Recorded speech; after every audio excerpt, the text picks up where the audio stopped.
Bienvenidos a un nuevo análisis a fondo. Hoy nos metemos con un tema que, a primera vista podría parecer de museo, el derecho romano clásico. Pero el ensayo que tenemos sobre la mesa nos lanza una pregunta que te deja pensando. ¿Es posible que las decisiones de un juez en Bogotá, hoy, en pleno siglo XXI, tengan su origen directo en las ideas de un magistrado que caminaba por el foro romano hace 2000 años? Vamos a ver si esto es una exageración académica o si, de verdad, el ADN de nuestro derecho es así de antiguo. Es una pregunta excelente porque la respuesta es un sí rotundo y la conexión, es mucho más directa de lo que la gente se imagina. No es una influencia vaga, entonces. Nada, es una genealogía. Pensemos en ello como un árbol genealógico del derecho. El pensamiento de esa edad dorada romana alimenta un texto clave, el Corpus Juris Civilis de Justiniano. Vale. Este texto es la inspiración directa del Código Napoleónico en Francia. Y ese código, a su vez, es el modelo que usó Andrés Bello para su Código Civil, que es, en esencia, el que rige las relaciones privadas en Colombia. O sea, no hay eslabones perdidos. Una genealogía directa. Me gusta esa idea. Entonces, para entender el presente hay que viajar al pasado. Toca viajar. El ensayo nos sitúa en Roma, entre los siglos I a.C. y III después de Cristo. ¿Qué estaba pasando en el mundo para que necesitaran de repente reinventar su derecho de una forma tan radical? Píntanos un poco el escenario. Pues el escenario era de un cambio vertiginoso, casi caótico. Roma había dejado de ser una pequeña ciudad-estado agrícola. Ya no era un pueblo. No, para nada. Era el centro de un imperio que se extendía por todo el Mediterráneo. Imagina los puertos, barcos llegando de Egipto con grano, de Hispania con aceite, de Grecia con mármol. Un mundo globalizado en realidad. Totalmente. Y en las calles no solo había ciudadanos romanos, sino también miles de extranjeros, los que ellos llamaban peregrini, cada uno con sus propias costumbres y formas de hacer negocios. O sea que la vieja ley que tenían, la famosa ley de las 12 tablas, que era para una comunidad de granjeros, Se quedó corta. era como intentar usar el manual de un pueblo pequeño para gobernar una metrópolis global como Nueva York. Se quedaría corta por todos lados. Exacto. Se quedó totalmente obsoleta. No servía para resolver una disputa comercial sobre un cargamento perdido entre Siria y Roma, ni para un contrato de arrendamiento con un comerciante griego. La realidad se impuso. Se impuso. El comercio no podía esperar a los viejos y lentos rituales del derecho antiguo. Hacía falta algo nuevo. ¿Y qué características tenía que tener ese algo nuevo? Necesitaba ser sobre todo tres cosas. Primero, técnico y sofisticado, para poder regular negocios complejos. Segundo, flexible, para adaptarse a casos que nadie había previsto. Claro. Y tercero, universal, para poder aplicarse de forma justa tanto a un ciudadano de Roma como a un mercader de Alejandría. Y para crear ese sistema surgieron dos figuras clave, dos protagonistas que, trabajando juntos, cambiaron la historia del derecho para siempre. El ensayo los llama el ingeniero y el arquitecto. Vamos con el primero, el ingeniero, el pretor. Aquí siempre me pedro un poco. No era un juez como los de ahora, no era un legislador que creaba leyes en un parlamento. ¿Qué hacía exactamente? ¿Suena a un cargo con un poder un poco, no sé, difuso? Es una confusión muy común, porque su figura no tiene un equivalente exacto hoy en día. El pretor era un magistrado, un político de alto rango con lo que los romanos llamaban imperium. Sí, la autoridad para mandar y ser obedecido. Su trabajo principal era administrar la justicia civil, o sea, organizar los juicios entre particulares. Pero aquí viene la genialidad del sistema. El pretor no podía cambiar la ley escrita, el ius civile. Que era sagrado y rígido. Eso es. Pero espera. ¿Cómo transforma el derecho a alguien que no puede cambiar la ley? Me parece una contradicción. Ahí está el truco. La innovación que lo cambia todo. No cambiaba la ley, pero controlaba el acceso a la justicia. ¡Ah! Lo que sí podía hacer era crear acciones judiciales.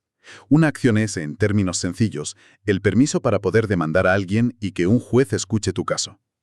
El pretor, usando su poder, empezó a conceder acciones para situaciones que la ley antigua no protegía. Pero que a él le parecían injustas. Exacto. Situaciones que le parecían injustas. Dame un ejemplo para que lo vea claro. Vale. Imagina que vendes un caballo y me aseguras que está sano, pero a los 3 días el animal se muere porque tenía una enfermedad que me ocultaste. La ley antigua, muy formalista, quizás no me protegía si no usamos unas palabras sacramentales exactas en el contrato. Una injusticia, vamos. Claramente.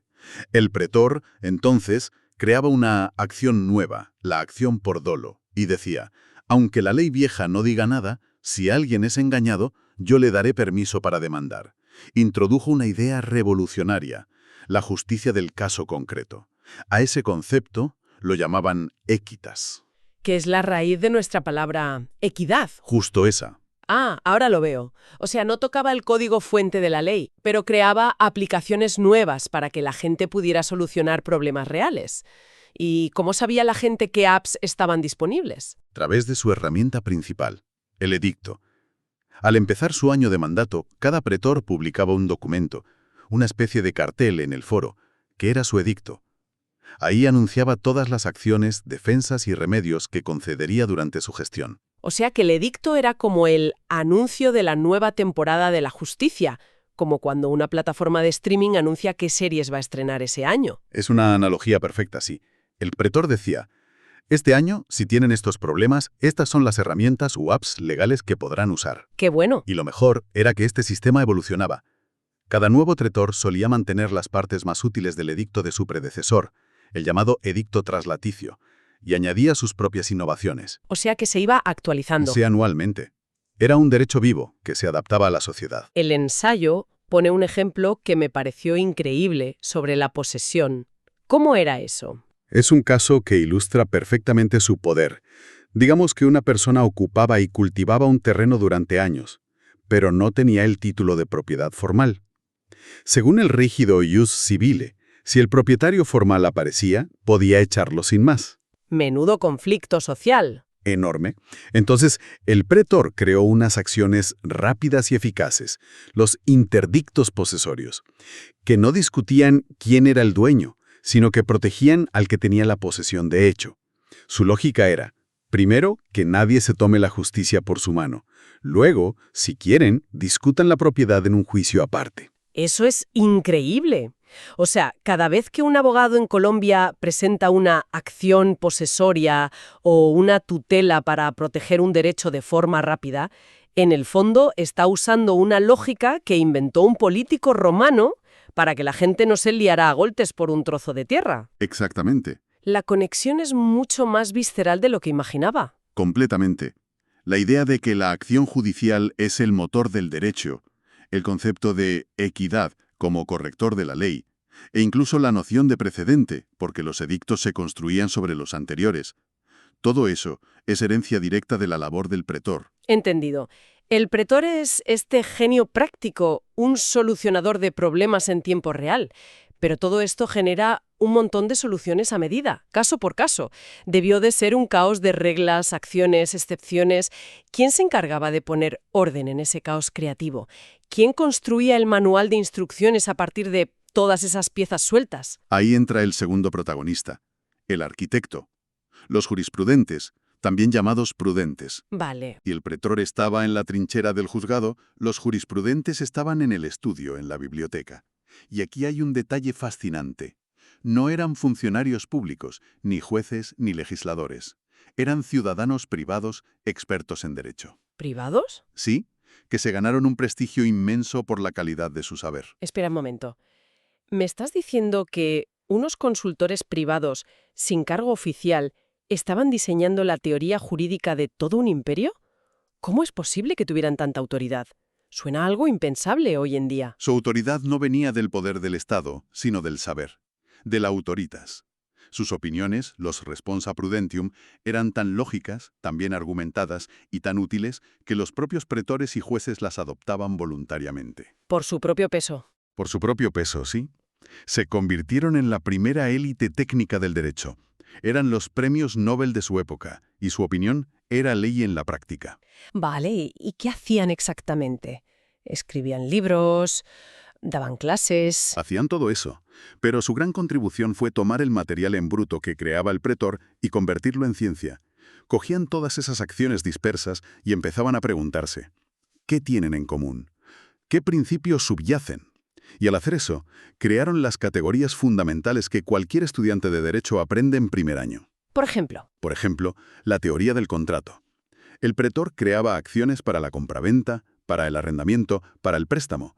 Los jurisprudentes las analizaron y dijeron, un momento, La compraventa y el arrendamiento pertenecen a una categoría que llamaremos contratos consensuales, porque se perfeccionan con el mero acuerdo. Ah, claro. En cambio, el préstamo es un contrato real, porque exige la entrega de la cosa. Crearon el sistema de clasificación. Es como si fueran los primeros científicos de datos del derecho.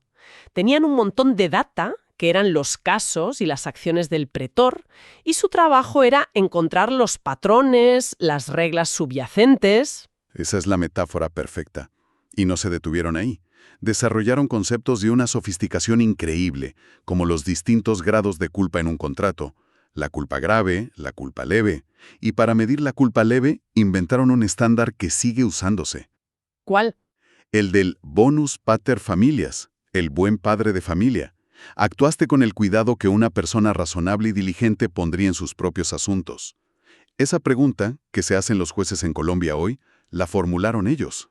Y el ensayo menciona también la teoría del daño, que es la base de toda la responsabilidad civil. Por supuesto, del concepto romano de damnum inuria datum, el daño causado injustamente, nace toda la estructura que usamos para las indemnizaciones. La necesidad de probar un daño, una acción culposa y una relación de causa y efecto entre ambas. Ellos construyeron ese trípode conceptual. El pretor daba la solución práctica, ellos la justificación teórica y universal. Exacto. Entonces, la sinergia era la clave. El pretor era el laboratorio, donde se experimentaba con soluciones nuevas, y los jurisprudentes eran el centro de investigación, donde se analizaban los resultados de esos experimentos y se formulaba la teoría general. Inventaron una máquina de producir derecho increíblemente eficaz, un ciclo que sigue vigente. El ciclo es: un interés social necesita protección. El pretor crea una acción para protegerlo. El jurisprudente analiza esa acción y la conceptualiza como un derecho subjetivo. Luego, interpreta ese derecho y lo integra en un sistema lógico y coherente. Algo que no había existido antes. Nada parecido en la historia de la humanidad. De acuerdo, la teoría es fascinante, pero vamos a traer esto a casa, a la Colombia de hoy.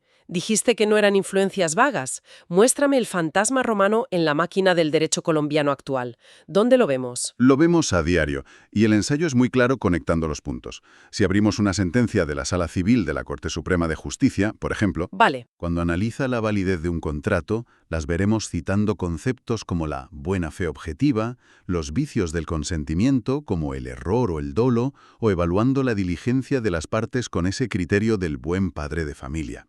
No son adornos, son el núcleo de su razonamiento. Están usando su caja de herramientas. Totalmente. La caja de herramientas conceptual de los jurisprudentes romanos. ¿Y fuera del derecho civil? En el derecho que regula al Estado, por ejemplo. También, el Consejo de Estado, cuando decide sobre la responsabilidad del Estado por un daño, usa figuras que tienen una raíz romana muy profunda. Por ejemplo, la idea de la responsabilidad por riesgo, que se aplica en actividades peligrosas. Sí. Desciende directamente de acciones que crearon los pretores, como una que se usaba cuando algo caía de un edificio y causaba daño. No se preguntaba por la culpa, se respondía por el riesgo creado. El concepto mismo de daño antijurídico que usa el Consejo es una evolución directa del damnum inuria datum. Pero la que me parece más sorprendente es la Corte Constitucional. Se percibe como una institución moderna que protege derechos fundamentales. También hay un eco de Roma ahí. Y uno muy potente. Cuando la Corte Constitucional, en una sentencia de tutela, decide modular los efectos de una ley para proteger a una persona en situación de vulnerabilidad, está haciendo algo profundamente pretoriano. ¿En qué sentido? Está diciendo, la aplicación estricta de esta norma general produce una injusticia en este caso particular, así que la voy a corregir, a adaptar, en nombre de la equidad. Es la equitas romana en acción. Claro. La dinámica es la misma. Nuestras altas cortes, sobre todo la constitucional, actúan como un pretor moderno, adaptando y a veces corrigiendo la rigidez de la ley para alcanzar la justicia material. Justo. Y mientras tanto, los abogados en sus alegatos, los profesores en las universidades y los propios magistrados en sus razonamientos actúan como jurisprudentes, analizando esas decisiones, creando doctrina y dándole coherencia al sistema. Has captado la esencia. Esa dupla, esa tensión creativa entre la solución práctica y la construcción teórica, es el motor que los romanos pusieron en marcha y que en gran medida no se ha detenido. El abogado colombiano que redacta una demanda o el juez que escribe una sentencia, lo sepa o no, Está dialogando con esos gigantes de hace 2 milenios. Bueno, creo que podemos empezar a resumir. Si tuviéramos que destilar las ideas clave de este análisis, ¿cuáles serían? Yo diría que son 3. La primera, el derecho romano clásico no es un simple antecedente histórico, es la raíz técnica y conceptual directa del sistema de civil law al que pertenece Colombia. Es el sistema operativo. Exacto, el sistema operativo sobre el que corren nuestros códigos. La segunda, que esta revolución jurídica no fue obra de un gran legislador, sino de una dupla imbatible.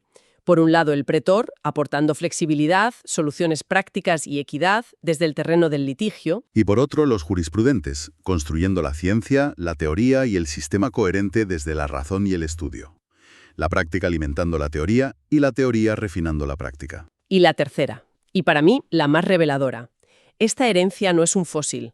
Es un sistema de pensamiento vivo que vemos operar todos los días en las sentencias de las altas cortes y en la forma en que razona cualquier abogado en Colombia. Exacto. Y para terminar, me gustaría dejar una reflexión final, una idea que el ensayo apenas esboza, pero que me parece muy poderosa. Adelante. Menciona que el pretor, al crear soluciones flexibles y alentar acuerdos para evitar la rigidez de los juicios formales, fue en realidad un precursor de lo que hoy llamamos métodos alternativos de solución de conflictos como la conciliación o el arbitraje. Una idea muy potente, ciertamente. Y nos deja con una pregunta para darle vueltas. Si hace más de 2000 años, en el corazón de un imperio pragmático, ya se reconocía que la justicia formal no siempre era la mejor solución, y que se necesitaban herramientas más ágiles y basadas en la equidad para resolver los conflictos humanos, ¿qué nos dice eso sobre los desafíos de nuestros propios sistemas judiciales modernos, a menudo congestionados y formalistas? Quizás esa búsqueda de una justicia que no solo sea legal, sino también equitativa, eficiente y, en definitiva, más humana, es la herencia romana más profunda de todas.